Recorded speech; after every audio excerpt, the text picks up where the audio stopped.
Hi po. Magandang araw. Dito kami sa labas.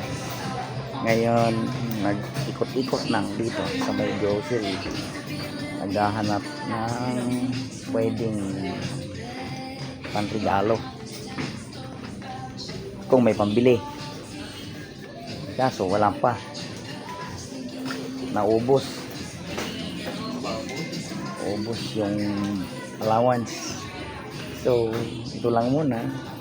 Ikutan lang. Tapos pagka nasa ka, babalik.